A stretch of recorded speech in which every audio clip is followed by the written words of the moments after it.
Olá! Hoje eu vou falar sobre este livro, O Médico e o Monstro e Outros Experimentos, uma coletânea de contos do Robert Louis Stevenson.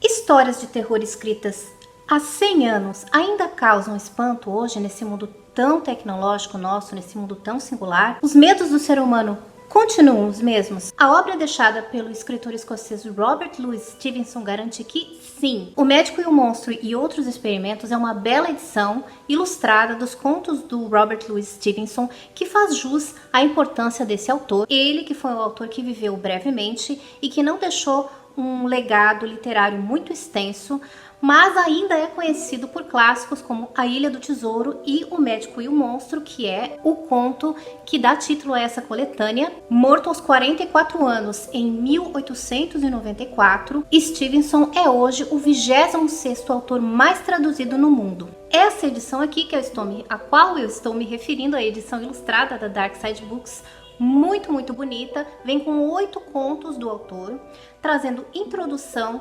tradução e notas de Paulo Ravieri, ilustrações de Alcimar Frazão e uma galeria recheada de imagens do Robert Louis Stevenson. Alguns contos dele permanecem muito bons, outros são regulares, porém todos carregam um toque peculiar de fantasia, de suspense e de horror elementar. A saúde debilitada do Robert Louis Stevenson o levou a viajar pelo mundo à procura de lugares mais quentes para viver, né? E ele foi parar em lugares como o Havaí, como a Ilha de Samoa, e nestes lugares ele criou histórias imersas em universos fantásticos. Então não é de se espantar que o livro inicie com um conto desse tipo, né, que é o mediano conto A Praia de Falezá, que foi escrito em 1892, uma fábula escrita quando ele morava na Ilha de Samoa. E o conto é sobre um homem que se casa com uma nativa de uma ilha no Pacífico e que se envolve em situações atípicas no lugar. Aqui o Stevenson vai tratar indiretamente do colonialismo europeu, porém a história não tem o charme das suas conhecidas narrativas góticas, já que ele se vertia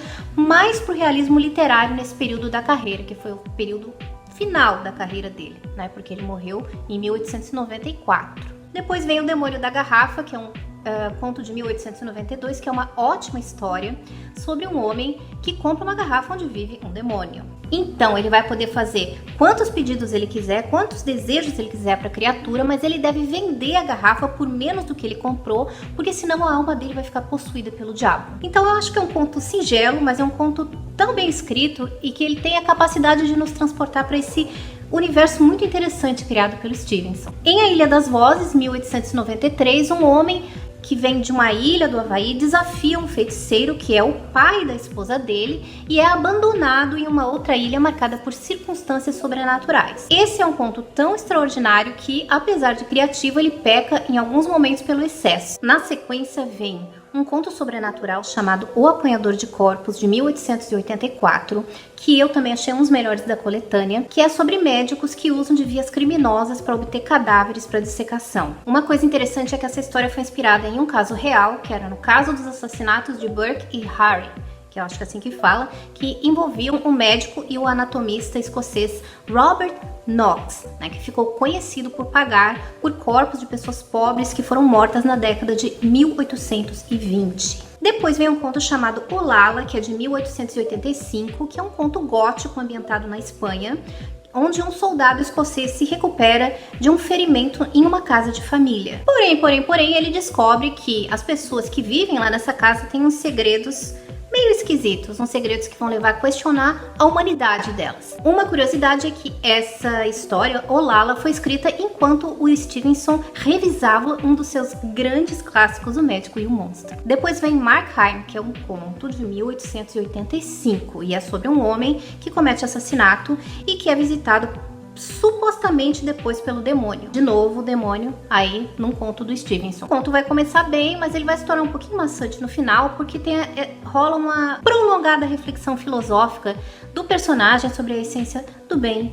e do mal. A penúltima história chama-se Janet, a Entortada, que é de 1881, eu acho que é a mais antiga dessa coletânea. Também sobre o demônio, mais uma vez, mas dessa vez ele é explorado na forma de possessão. O conto é ambientado no século XVIII e é sobre uma mulher que é empregada de um padre, numa cidade que acha que essa mulher é uma bruxa, né? Num pequeno vilarejo que acha que ela tem um pacto com o diabo. O último conto é o sensacional O Médico e o Monstro, de 1886, que é provavelmente a história mais conhecida do Stevenson, é provavelmente a história mais celebrada dele e é indiscutivelmente a melhor dessa coletânea. Essa história também é conhecida como o Caso Estranho do Dr. Jekyll e Mr. Hyde. Muita gente conhece essa história porque ela foi adaptada para o cinema e série, enfim. E é sobre um médico de Londres que mantém uma amizade com um homem que é grotesco e é repudiado por muitas pessoas. Ninguém entende porque ele mantém essa amizade.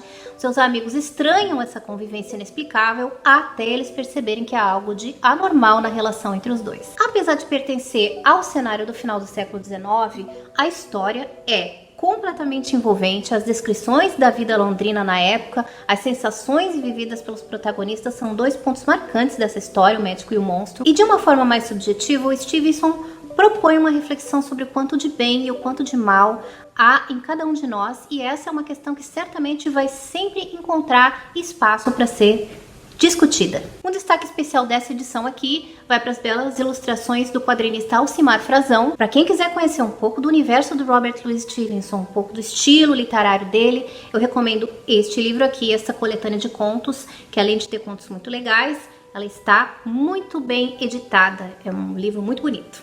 É isso, a sinopse oficial deste livro aqui e o link para a compra está na descrição do vídeo. Eu espero que vocês tenham gostado. Tentei falar um pouquinho sobre cada conto, sem entregar, obviamente, muito das histórias, né? Mas deixem o seu comentário aí, o que vocês acham da obra do Robert Louis Stevenson. Vocês conhecem? Qual que é o conto favorito de vocês? Eu vou ficar por aqui e eu vejo vocês no próximo livro. Tchau!